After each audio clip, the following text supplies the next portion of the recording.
Good evening, everyone, and welcome to the 50th edition of If You Smell What the Arch is Cooking. That's right, it is me, Archie Mitchell, your host, back with another great episode and a monumental episode. 50 episodes in the bag. I'll be honest with you. Sure, some of you are like this just as I am with myself. Um, I tend to start things and then I don't finish them right away and then I go back to them and whatnot. This is something that I have put my heart and soul into, and I am so glad that we have seen a growth in viewers and listeners, people supporting the page as well as the podcast. Thank you all so much. 50 episodes, absolutely unbelievable. And at the end of the show, I will tell you about a small giveaway that I will be doing for our listeners and what you can do to be involved in it. So, with that being said, a little bit different of a format this evening. We only have two quick hits, but that's because it is a slow news week this week, and we will only be reviewing NXT 2.0 Spring Breakin' and AEW Dynamite. The reason for this is um, I cannot watch AEW Rampage this week. I'm heading out of town this weekend because of a death in the family. Going to pay my respects and you know, make sure that everyone in the family is okay after this recent passing. So, with that being said, I still wanted to get a show out and I still wanted to do something to review the week. So, as I said, it will only be two quick hits: NXT 2.0 Spring Breakin' and AEW Dynamite. But Grinds My Gears is back at the ending of the show. That's right, yes. Nate Maxon's favorite part of the show, Grinds My Gears, is back. So, with that being said, I encourage you to pop open your favorite frosty beverage because you know I can't, and sit down, strap in, and listen to me spew my venom, my hate, and my love for the world of professional wrestling. Let's start with some quick hits. Number one, Freddie Prinze Jr. plans to start a unionized wrestling company in the next 18 months. Now, it was written really weirdly on the different websites that I picked up the story on. I can't tell if that means in 18 months or within 18 months. What I mean by that is it could be in the next 4 months if it's within the next 18 months, but if it's in 18 months, then we're looking at a start time of 2024. But this is what he's planning on, ladies and gentlemen. This is the list of things Freddie Prinze Jr., the actor and former writer for Monday Night Raw, would like to achieve. Wants a 2-hour show, has the money for a 3-year plan, storylines based in reality, men and women given equal time, wants to own the space it's filmed in, wants it to be a SAG show, Screen Actors Guild, and no TV contract yet. Now, Freddie has got a lot of pull in Hollywood. He's been there for quite some time. He is a great actor. I've always found his work to be great, good. He's an all around good actor. He's not winning any Oscars, obviously, but his work in the first I know what you did last summer, as well as Scooby Doo. Um, he's a fine actor. On the writing aspect of wrestling, he did a great job of writing Monday Night Raw with the rest of the writing team when he was there a couple of years ago, and he was well liked and praised by some of the higher ups. So Freddie has dipped a toe in the world of professional wrestling, and now he's looking to start his own company. Here is the only problem I have with this.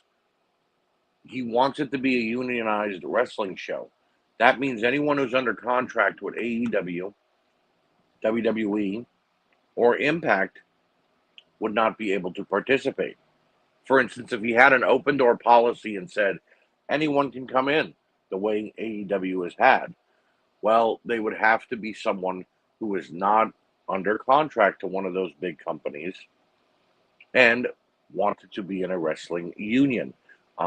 Wrestlers have been trying to unionize for years. They have caught a lot of flack for it. The one most recently was Zelina Vega speaking out about unionizing wrestling because she wanted to keep her Twitch stream and OnlyFans and everything else she had going on outside the WWE, and she was let go because of it.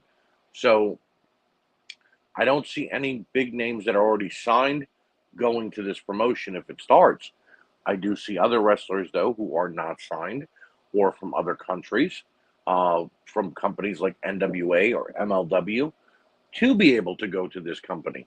So Freddie would have a handful of superstars, some who may not be signed right now and are waiting to go to a company might decide, hey, we're going to wait and see what Freddie does, and maybe he'll hire us. That would be great when it comes to guys like John Morrison, Braun Strowman, EC3. You know what I mean? It would be great to see those guys back on television and to see what another company can do with them. Here's my fear, though.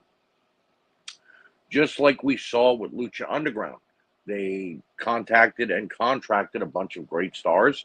They had a great show, but they did not have enough money to run more than a couple of seasons. They had to get funding for the remaining seasons they wanted to do. The funding wasn't enough. They had to cut back on a lot of the wrestlers' time and a lot of the show quality, and it hurt them, and they ended up closing. But the wrestlers were still under contract to Lucha Underground. And guys like Ricochet, who was Prince Puma, Cobra Moon, who is now Thunder Rosa, and so many others had to fight their way out of their contracts.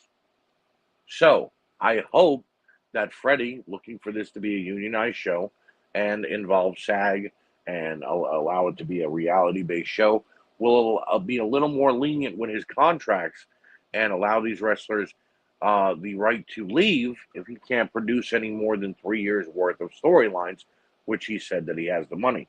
If this does happen, though, I'd be all for it. I enjoy there being multiple wrestling companies. I enjoy there being multiple things to watch in the wrestling aspect, and I love the idea of competition. And I think that Freddie putting up this company, along with AEW, Impact on the Rise, and WWE, would make for a great time in wrestling again, just as it has been. So good luck to you, Freddie Prinze Jr. I hope that you have tremendous success, and I hope we get to actually see what you've got in mind. Quick hit number 2, Roderick Strong asked for his release from the WWE this past Sunday. Roderick has been very upset with the way that he's been used. His friends are all gone. The Undisputed Era has left NXT and have been gone for quite some time. The last was Kyle O'Reilly, and now Roderick is basically the lone wolf there. He has been with Diamond Mine. That isn't working out so much since he lost the Cruiserweight belt. With Malcolm Bivens gone, they no longer have a mouthpiece, so I have a feeling that that group is going to go, away very soon and leave the Creed brothers to be on their own, Ivy Nile to be on her own, and Roderick to do whatever he wants. But if Roderick isn't happy and he's asked for his release, I hope it's given to him and they allow him to go out and pursue other aspects and avenues. But considering that he was at Spring Breakin', I don't know that that's going to happen. Sorry for the spoiler if you didn't know it already. But yeah, Roderick Strong was at Spring Breakin' for a backstage segment as well as an in-ring segment. I'll get to that in just a bit.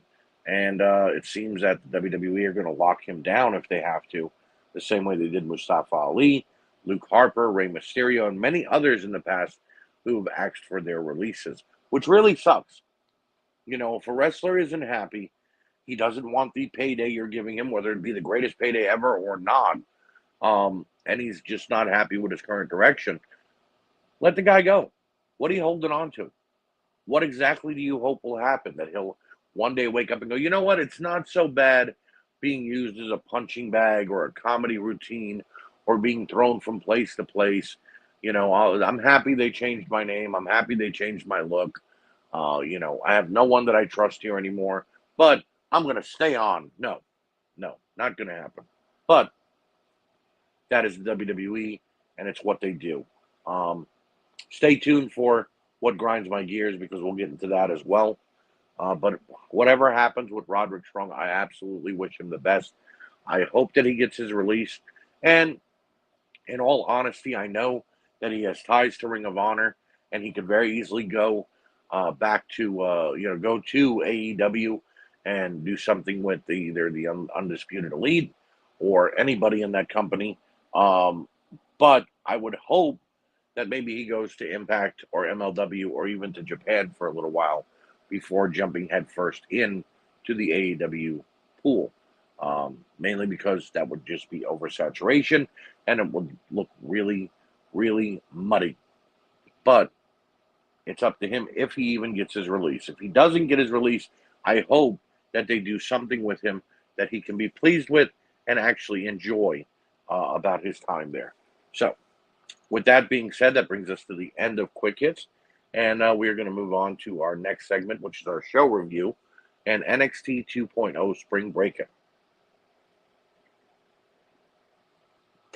Now, I'm a little upset because we've seen NXT adopt other shows of past WCW times, the Bash and War Games, Halloween Havoc. I was kind of hoping that maybe we'd get Spring Stampede here, or Bash at the Beach, theme of that nature, um, or what have you. But we got a summer, pool party feel, beachy feel here going on, and the show opens with a very weird promo from Pretty Deadly. They're running down tonight's card, and I still don't know their names. After that, we go in the ring for our opening match, and it's the North American title triple threat match, and I'm ready for this one.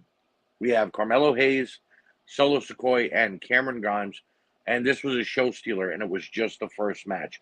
Sikoa proved he's a star in the making and hit some pretty big moves. That super kick to Hayes and turned into a code red was sick. Hayes continued to shine and had a couple of near falls, especially with that code breaker out of nowhere. And Cameron Grimes proved why he deserves to be the North American champion. In the end, he took a lot of punishment and he kept coming. He hit his finisher. He got the win at the 18-minute mark in a fantastic opener. Well done, NXT. At the tanning salon now, Mandy Rose gets into the tanning bed and wants to look her best for spring breaking. Well, Wendy Chu sneaks up and plays a prank and makes sure that Mandy is burning hot tonight because she set the lever for longer than Mandy expected. She comes out as red as can be, and the segment ends with Toxic Attraction walking away from her and kind of giggling. For a show like this, I expect comedy segments like this, and I enjoyed it. Nothing wrong with that here. Newcomer Nathan Frazier cuts a promo and says he's not interested in social media. He is just ready for a fight.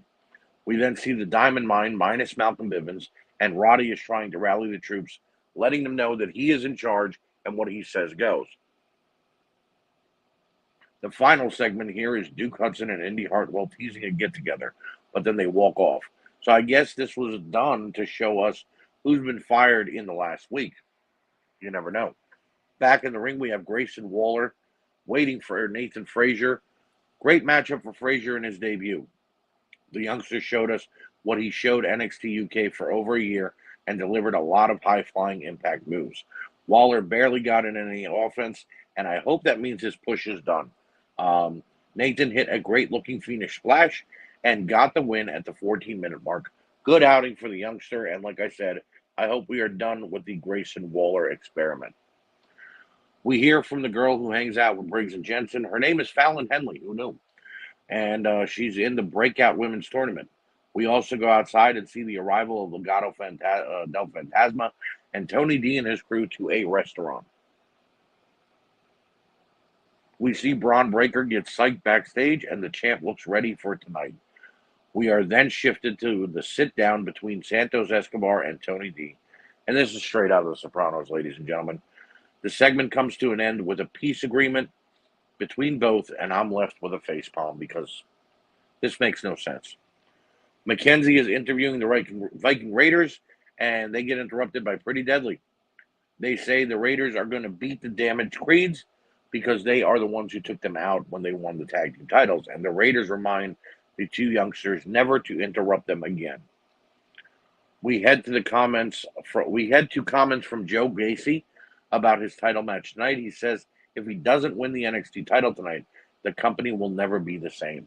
Kind of wondering what that means, and I'm definitely getting a very scary vibe coming off of Joe Gacy, especially with no Harland around him.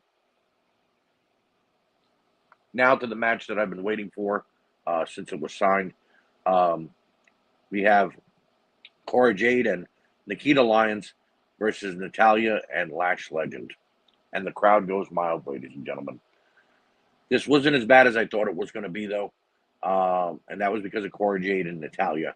Lash and Nikita still need more training because I thought Natalya got injured on 2 occasions by what Nikita was doing to her. Cora Jade hit a big senton from the top and got the win in 18 minutes. Not the worst, but definitely not the best.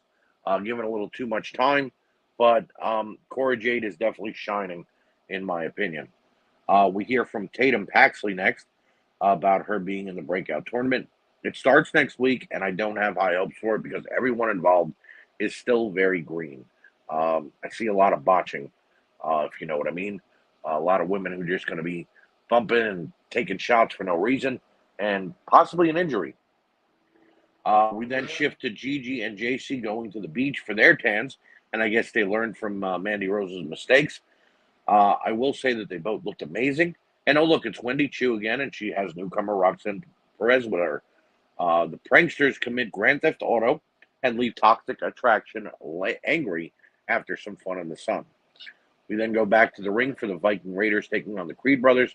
Hard-hitting tag team match between 2 big horse teams. The Raiders had control from the beginning of the match and used powerhouse double team moves. The Creeds came back and all 4 men had a back and forth battle until Roderick Strong hit a high knee from out of nowhere. Julius got the pin for the Creeds at the 14-minute mark. Great match, and glad to see the Creeds are winning again. They definitely deserve it. Tony D and his crew leave. That leaves Santo Escobar to approach Tony's consigliere and take him out. Legato stuffs him into a car and drives off. Oh, for fuck's sake, this is going to continue? So we're going to continue with all this Soprano bullshit. Now, I'm a fan of the Sopranos, but this is low budget as it gets. Really? We get another vignette from Alba Fire, a.k.a. Kylie Ray. Then find out that Jensen has a broken arm after the beatdown last week.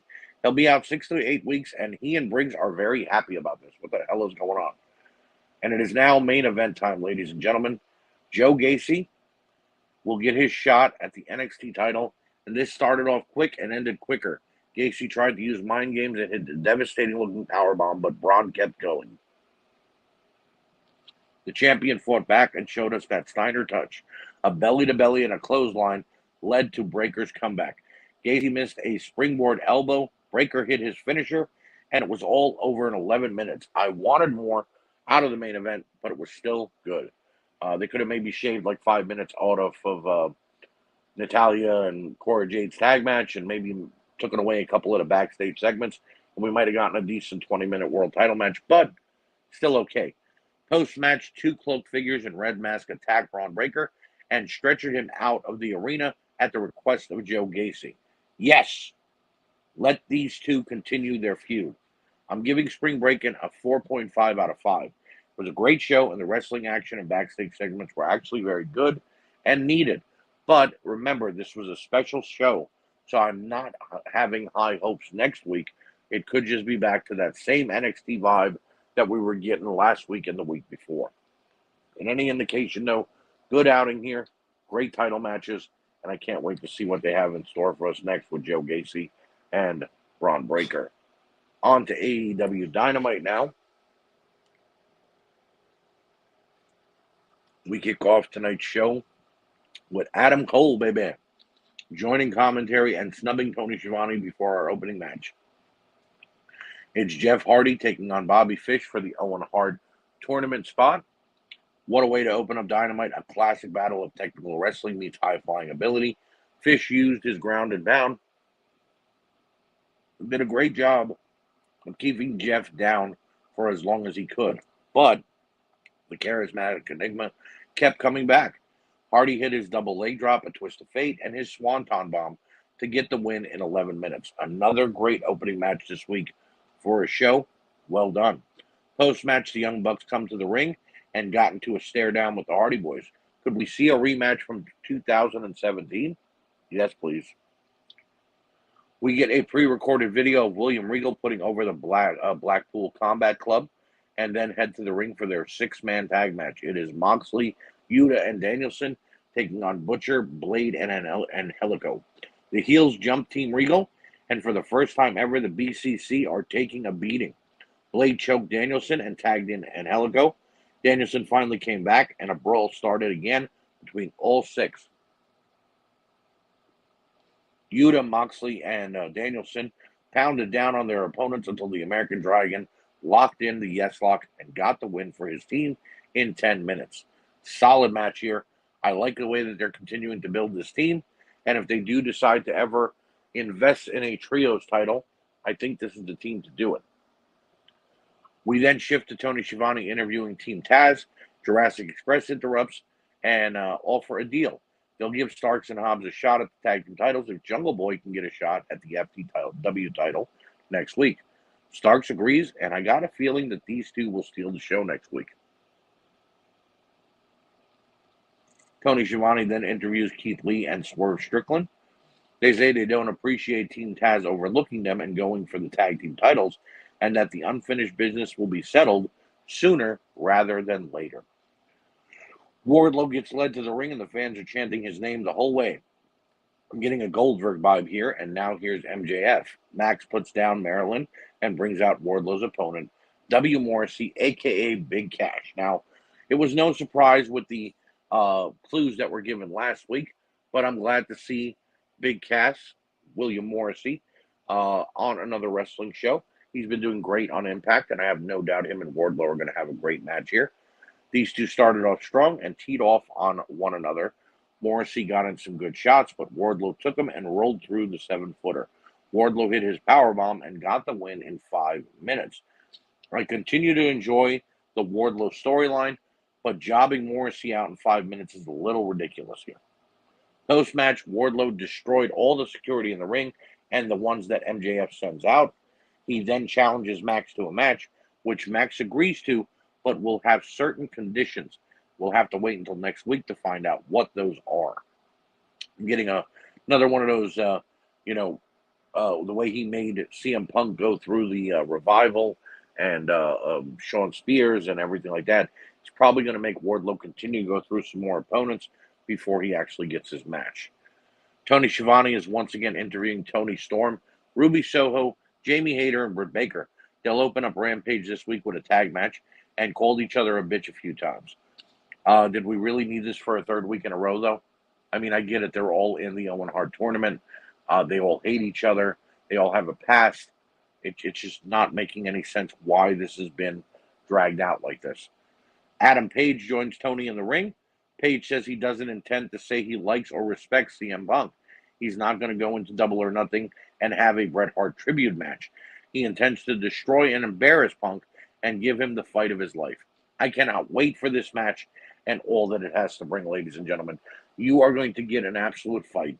It is the best in the world, taking on Mr. Cowboy Shit himself. Adam Page has been a fantastic World Heavyweight Champion. He is definitely doing what Kenny Omega did and what Moxley did and Jericho did, bringing prestige to that title. The question is, will he continue it as a face, or will CM Punk bring out the heel in Adam Page? Could Adam Page lose the title to CM Punk and we go into the summer of Punk yet again? That's a lot of questions to be answered, but we'll find out at Double or Nothing.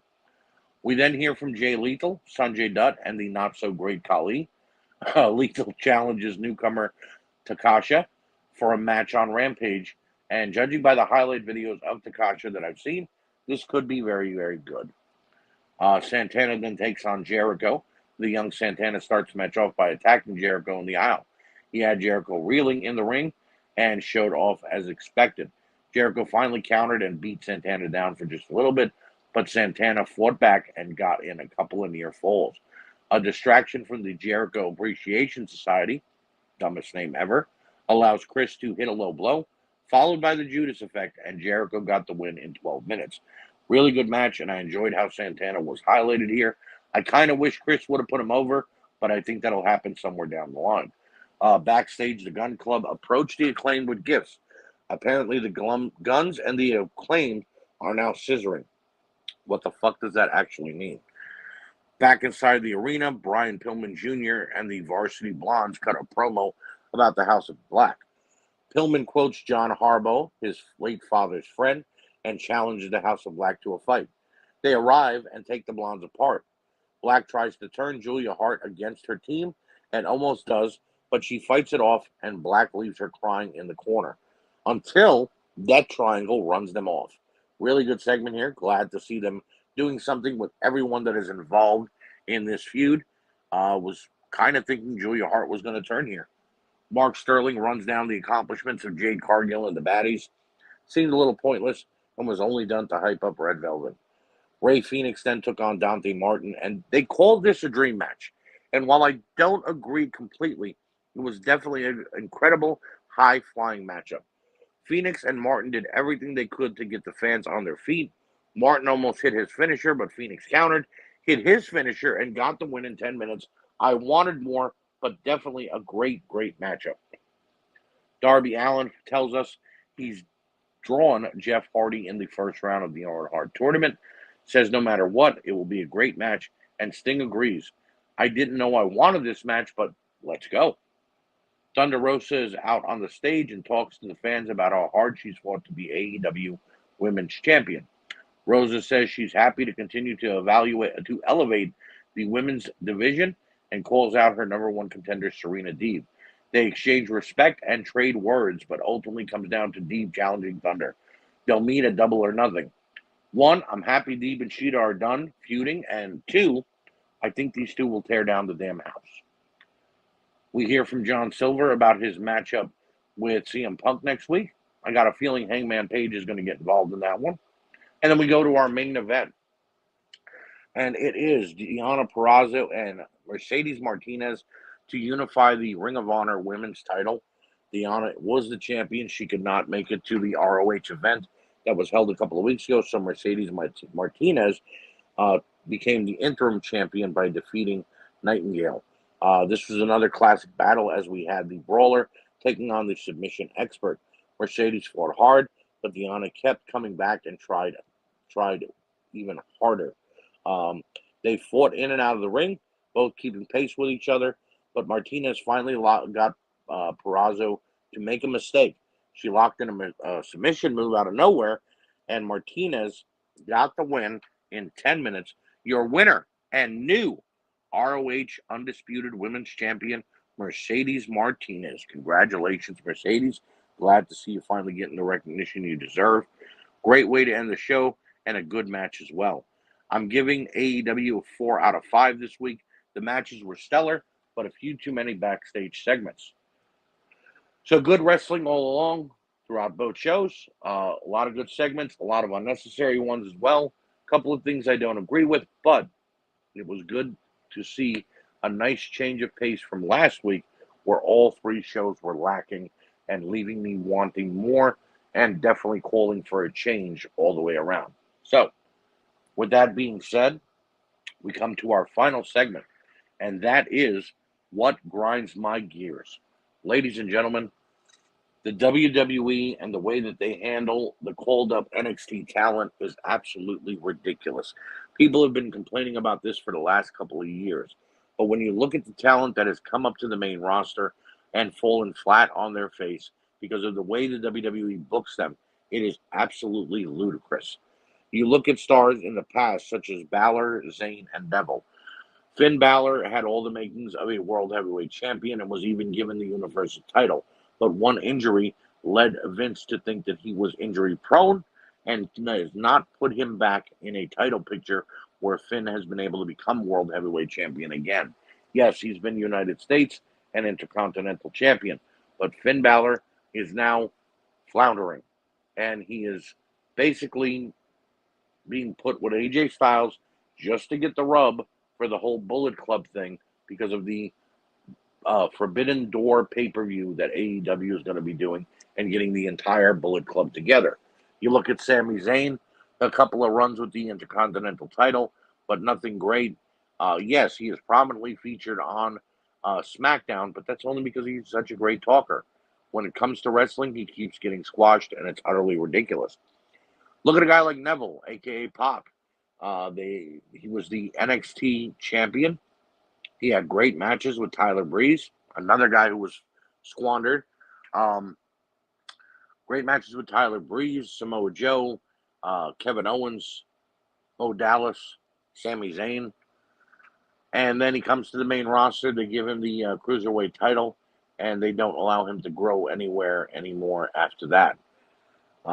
Most notably, recently, Raquel Gonzalez, who was a force in NXT, and although finally became a babyface in her last few weeks in NXT, has been called to the main roster, and she is now a smiling joke of her former self.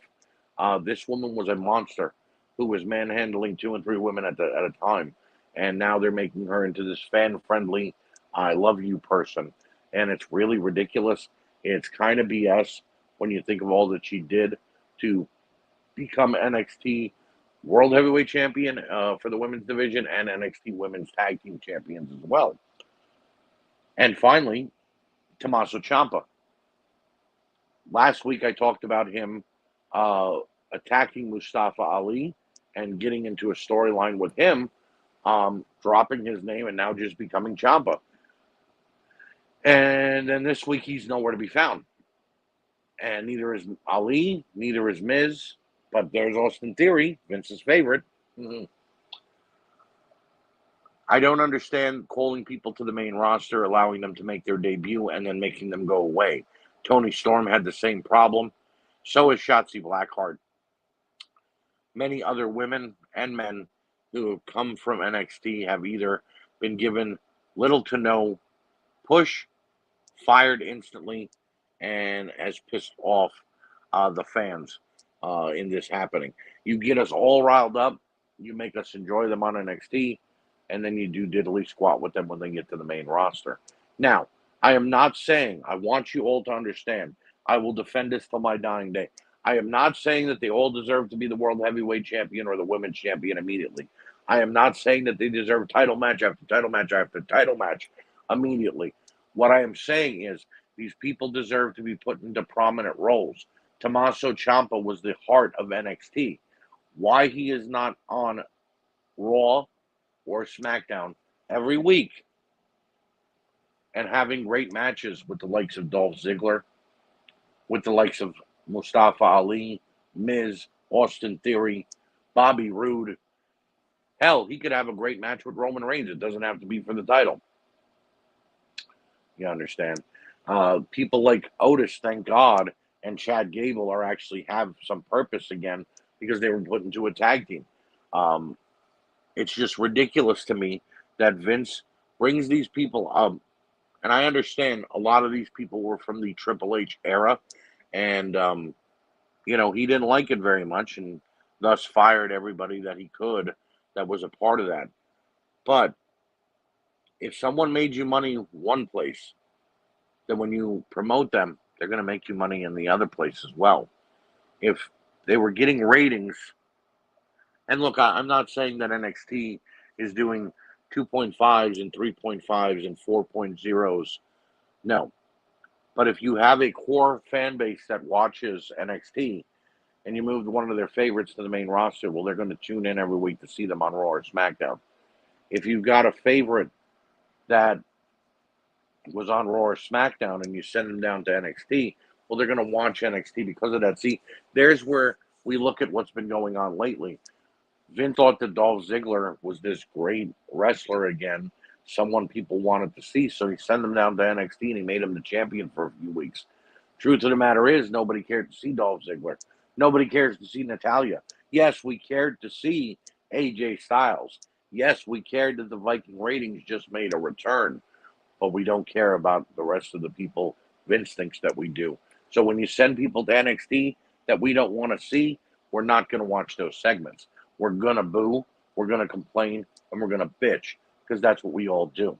Now, again, I'm not saying that we should boo, bitch, and complain about everything. What I am saying is that when I see wrestlers who have been broken down, thrown out, and then fired, it really makes no sense to me why, when they were doing so great just a few months ago in NXT. You understand? It just makes no sense whatsoever. And I really hope they fix it. I really hope that we get to see some of these great stars that have been called up recently get a little bit of a push to at least having great matches. I really hope that when a team like the Creed brothers finally get called up, that we're going to get to see them have great hard hitting tag team matches and not just make them enhancement talent for the likes of Bobby Roode and Dolph Ziggler or the Street Profits, who I like, by the way, but they're just kind of wallowing as well. There you go, another NXT brand team that got sent up and are now just wallowing and doing nothing and losing six-man tags. Thank God they lost them to, Otis and Kevin Owens and Chad Gable. You know what I mean? Notice how I didn't mention Kevin Owens. Kevin Owens is still getting a push. Seth Rollins is probably the most famous NXT champion that there ever was to now be on the main roster and still be being pushed.